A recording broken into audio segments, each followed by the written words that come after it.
Salut à tous, c'est Guillaume. On se retrouve aujourd'hui pour une vidéo test, donc retour de test sur la T-Rex 2 de chez Amazfit. Donc c'est une montre connectée avec plusieurs fonctions. Le bracelet est en résine, donc là ça fait donc vraiment le bracelet est bien pour tous les poignets et pour dormir avec c'est bien, il gêne pas du tout. Agréable à porter, et je voulais dire que du coup elle a une autonomie de, je dirais, à peu près 20 jours en mode montre connectée et avec un peu de sport. Là ça fait 11 jours et demi que je la teste et je suis à 46%. Alors, vous avez du coup plusieurs choses à savoir. C'est une montre avec un verre classique, je pense, sur les montres connectées. J'ai mis une protection d'écran dessus.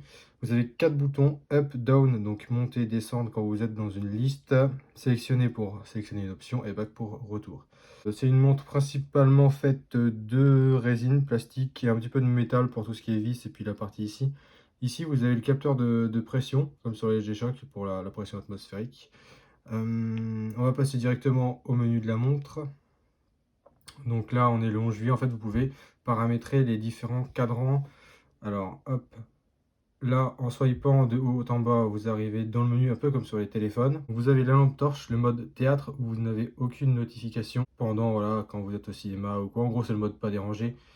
Vous avez l'écran de la montre qui reste tout le temps allumé. Vous avez l'intensité du vibreur, très faible, moyen, élevé. Donc il faut savoir que le tactile, il est vraiment pas mal du tout.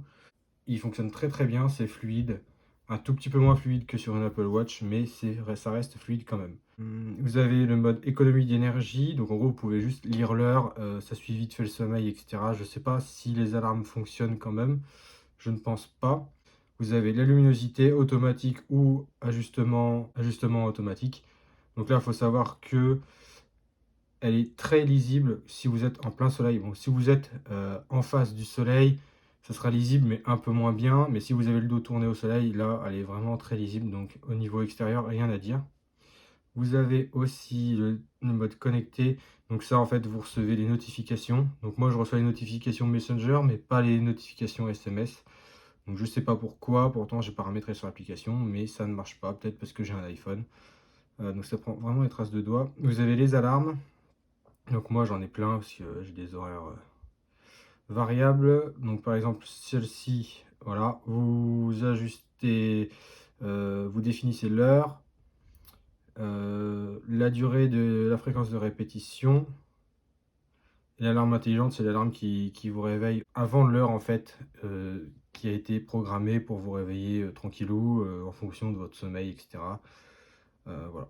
Donc là je vais la supprimer. Donc l'alarme c'est fait. Là vous avez, voilà, donc là je peux rien faire sur la montre, donc il faut que j'appuie sur une touche pour pouvoir désactiver le mode verrouillage. Et vous avez les paramètres, donc vous pouvez changer le cadran de la montre. Donc moi j'en ai sélectionné quelques-uns que j'aime bien, mais vous en avez plein d'autres sur l'application. Ça, l'écran, son et vibrations, vous pouvez régler exercice, tac. Là vous avez redémarrer, restaurer, etc. Pour l'écran, donc vous avez la luminosité, la durée d'affichage, 5 secondes, 10 secondes, 15 secondes, etc.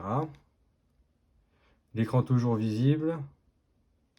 Donc ça c'est important, soulever le poignet en fait, vitesse de réponse normale, et activer disponible, c'est pour en fait, peu importe les mouvements que je fais avec le poignet, ça bougera pas. Il faut que j'appuie sur une touche pour un bouton, n'importe lequel, pour pouvoir activer l'écran. Donc c'est bien, ça permet d'économiser de la batterie. Vous avez le style du thème, donc des icônes. Moi j'aime bien celui par défaut, donc voilà, j'ai mis celui-là.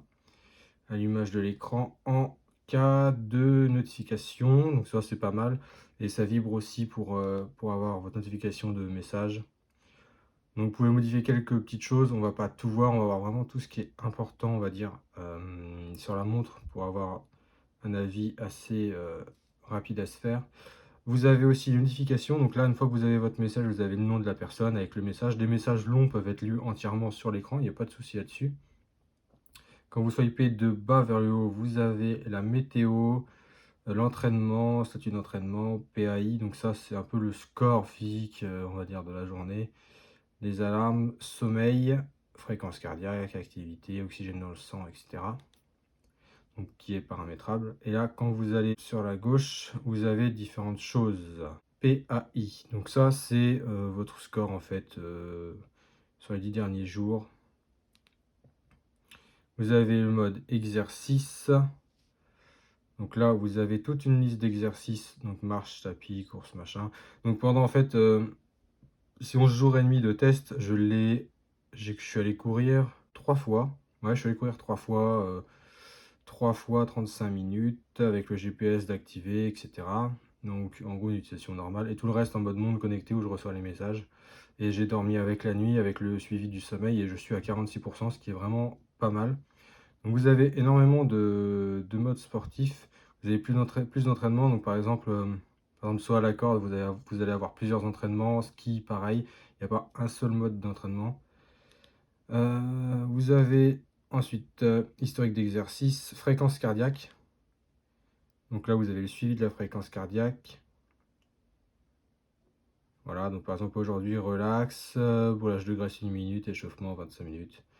Donc en fait, c'est vraiment bien, c'est vraiment très précis. J'ai fait le test ce matin, j'étais au repos, j'ai compté moi-même en attendant 1 minute mon pouls. J'étais à 65 et après j'ai fait avec la montre, j'étais à 66. Donc c'est franchement précis. Donc on peut se fier vraiment à la fréquence cardiaque. Après vous avez l'oxygène dans le sang.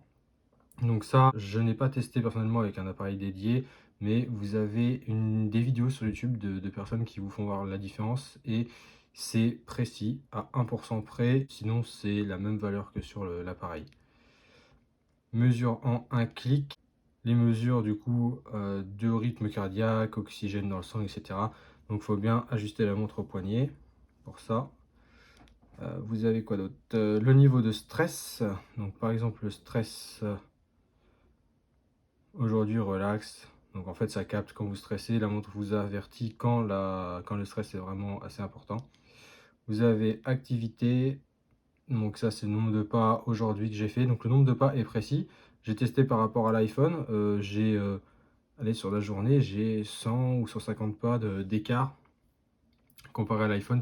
Brûlage de graisse, temps debout, 12 heures. Et voilà, calories brûlées, les étages, la distance. Et vous pouvez aller voir sur l'application mobile, donc ça on le verra après. Donc vous pouvez aussi paramétrer le truc. Donc rappel, tenez-vous debout, ça c'est pas mal si vous êtes dans un bureau. Notification. Donc vous pouvez paramétrer pas mal de choses sur l'application aussi. Vous avez le suivi du sommeil, ça c'est franchement pas mal. Donc du coup je me rends compte que j'ai un sommeil vraiment pas terrible. Donc là j'ai dormi 6 heures. Et j'ai un score de 66 avec un sommeil profond de 42 minutes, ce qui est vraiment pas terrible. En général, je tourne entre 75 et 80 en score. Donc franchement, il faudrait que je sois à 90 pour être bien, je pense. Vous avez ensuite l'altimètre barométrique, donc qui est fiable comparé à ma G-Shock et à ma microstation. C'est vraiment fiable. Après, pour l'altimètre, ça dépend. C'est franchement... En utilisant le GPS, c'est nul, ça fonctionne pas, ou alors ça fonctionne 3 fois sur 10. Il faut mieux utiliser Google Earth, voir où vous êtes et avoir l'altitude sur Google Earth et après le mettre manuellement. Comme ça, voilà, vous êtes bien. Parce que là, on est plus à 50 mètres d'altitude chez moi. Et au travail, on est à 90. Et quand je fais à chaque fois mon GPS, ici, ça me met à peu près cette valeur-là. Et au travail, ça me met 76 mètres alors qu'on est à 90. Donc c'est des écarts assez importants. L'altimètre de base, il est nul. Comme sur tous les altimètres sur les montres, en fait, ça se fait en fonction du baromètre. Donc bon, c'est pas vraiment un défaut de la montre, c'est le système en fait qui veut ça. Vous avez ensuite la météo. Vous avez du coup des villes que vous pouvez choisir. Et vous avez voilà, la météo sur les différentes villes. Donc ici 26 degrés avec les heures, voilà, avec le degré d'humidité, les exercices en extérieur, l'indice UV, bon pour la pêche, etc., lavage automobile et les prévisions. Donc ça c'est pas mal aussi. Vous pouvez aussi paramétrer la musique sur votre téléphone. Donc par exemple la musique, là je suis pas connecté au téléphone, mais quand vous êtes en Bluetooth, vous activez ça et en fait ça va mettre la musique sur votre téléphone. Donc si vous avez un iPhone, ça se fait automatiquement avec Apple Music. Vous avez les alarmes qu'on a vu tout à l'heure, heure d'hydratation. Donc ça nous dit voilà quand vous hydratez, c'est paramétrable. Vous avez la calculatrice. Voilà, par exemple 5 plus 8, tac, 13. Donc ça marche bien, bon répondant. Fréquence cardiaque en continu, ça c'est bien. Et là vous avez plus, où vous avez plus d'informations. Donc la levée, coucher du soleil, la lune, les marées. Exercice de respiration, chronomètre, compte à rebours. Donc ce qui est pas mal, c'est que vous avez déjà des comptes à rebours de prédéfinis. Et puis après, vous pouvez le personnaliser. Donc ça, franchement, c'est bien. Vous avez la fonction trouver mon téléphone qui est pas mal. Ça marche très bien aussi. L'horloge mondiale, liste des tâches à faire. Donc ça, je l'ai pas encore. Je l'ai pas encore utilisé ça. Donc ça se fait sur le téléphone. Caméra à distance. Donc par exemple, vous voulez prendre une photo de groupe. Vous mettez votre téléphone et puis avec la montre, vous activez, enfin, vous déclenchez l'appareil photo. Là, vous avez Notify for Maps. Donc si j'ai bien compris, ça marche pas sur iPhone, mais ça marche sur Android avec comme fonction en fait de vous guider en GPS. Donc ça marche pas sur iPhone, c'est vraiment dommage. On va aller voir dans les exercices. Donc là, on est dans l'exercice, le dernier exercice que j'ai fait.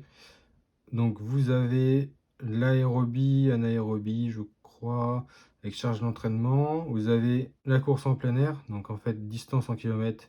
Et là, je crois que c'est le temps en minutes pour faire 1 kilomètre. Donc franchement, c'est précis. Le GPS est vraiment très précis. Le suivi est précis. Et on peut voir plus de données dans l'application. Donc on va voir ça juste après. Donc là, on a vu le gros de la montre sur la montre. Là, on va passer directement sur l'application. Alors, on se retrouve sur l'application ZEP, donc ZEPP. Vous avez dans Profil, vous avez du coup les appareils. Vous avez votre montre que vous pouvez paramétrer. Donc là, ça met à jour. Là, ça n'est pas chargé après association. En fait, quand vous avez la montre, elle est à 77%.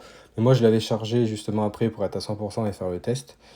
Donc voilà, ça fait 11 jours et demi que j'utilise, 45%, c'est vraiment top, sachant que je l'ai utilisé pas mal, mais non intensivement. Je l'ai utilisé en mode normal, on va dire.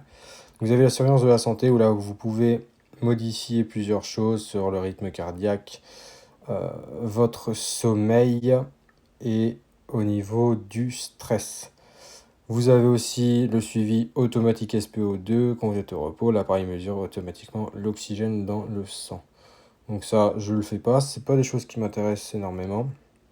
Vous avez notification et rappel, donc là j'ai tout activé, mais SMS ça marche pas. Donc peut-être que si j'active email, ça va peut-être fonctionner, parce que peut-être voilà que c'est un petit bug. Donc voilà, moi tout ce qui est rappel bouger, notification d'application, etc., ça fonctionne. Sauf SMS, pour l'instant ça marche pas, c'est que Messenger qui fonctionne. Vous avez les cadrans de montre, donc là vous avez plusieurs cadrans que vous pouvez ajouter. L'App Store. Alors, j'ai des applications que j'avais pas l'autre jour. Alors, c'est ça qui est chelou. Vous avez plusieurs choses que vous installez ou que vous désinstallez. Donc, ça peut être intéressant pour vous. Vous avez même un test de daltonisme. Donc, moi, voilà, j'ai installé ce qu'il me fallait. Vous avez les paramètres que vous pouvez déjà modifier sur la montre. Vous avez la santé. Alors, la santé. Vous avez vos objectifs que vous pouvez mettre là. Donc, moi, voilà, j'ai mis mes objectifs, etc. Page d'accueil. Et là, voilà, non, ça, c'est la fonction un peu plus intéressante. Donc, le nombre de pas que vous faites dans la journée. Donc, le nombre de pas que je rappelle, il est précis. Le sommeil, suivi du sommeil, qui est, voilà, avec des informations franchement pas trop mal. Vous avez la fréquence respiratoire et fréquence cardiaque. Donc là, quand ça remonte, en fait, c'est quand on est réveillé ou quand on fait un truc. Donc moi, j'ai été réveillé, je me souviens à cette heure-là. Voilà. Après, vous avez les différents types de sommeil: profond, léger, éveillé. REM, c'est le sommeil paradoxal, il me semble.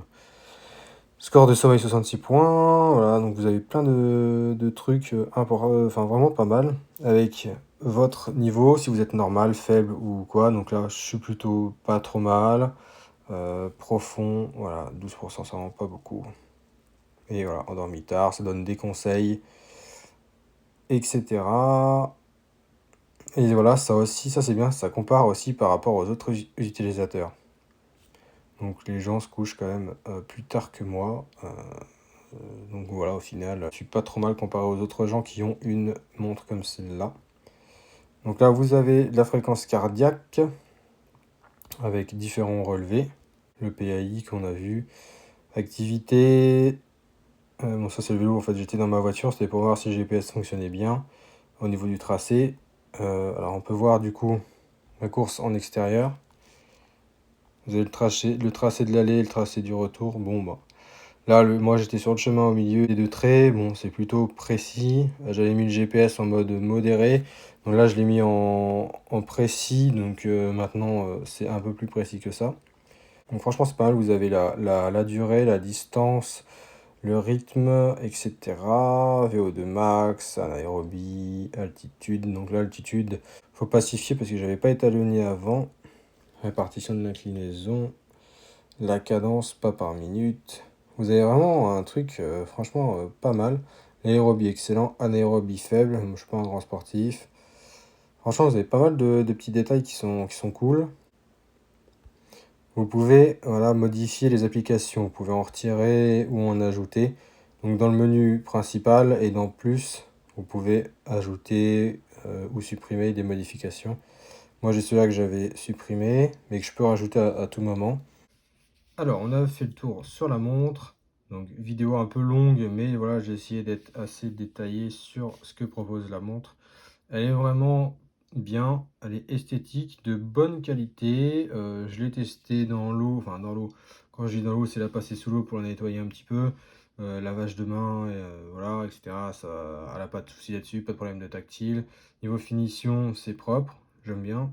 Niveau précision du GPS, le GPS est bien. L'altimètre est étalonné manuellement avec Google Earth, c'est plus précis. Sinon, elle est bien, elle est précise. Donc pour 229 €, elle est vraiment top. Donc vous pouvez peut-être l'avoir en promo dans quelques mois. Elle a quand même 2-3 petits défauts. Je trouve qu'elle pourrait quand même. Ils auraient pu faire un système un peu comme Apple de reconnaissance vocale. Franchement, ça serait top du style d'Izep ou un truc comme ça parce que l'application s'appelle Zep. Donc ça serait pas mal. Voilà, d'avoir fait un petit truc comme ça, du style pour répondre à des messages Messenger, du style déjà des messages prédéfinis d'usine ou alors personnaliser les messages prédéfinis et puis faire un truc du style genre d'Izep répond au message avec le message prédéfini derrière. Des trucs comme ça aurait été pas mal. On ne peut pas répondre directement au message, peut-être que ça se fera dans d'autres mises à jour. Franchement, c'est un peu dommage. Voilà, c'est le seul point noir de cette montre que j'ai trouvé. Et voilà, avec l'altimètre qui n'est pas fiable, même avec le GPS. Donc n'hésitez pas à dire ce que vous en pensez si vous l'avez. Et puis n'hésitez pas à mettre un like et à vous abonner pour la visibilité sur la chaîne. Allez, à plus pour de prochaines vidéos.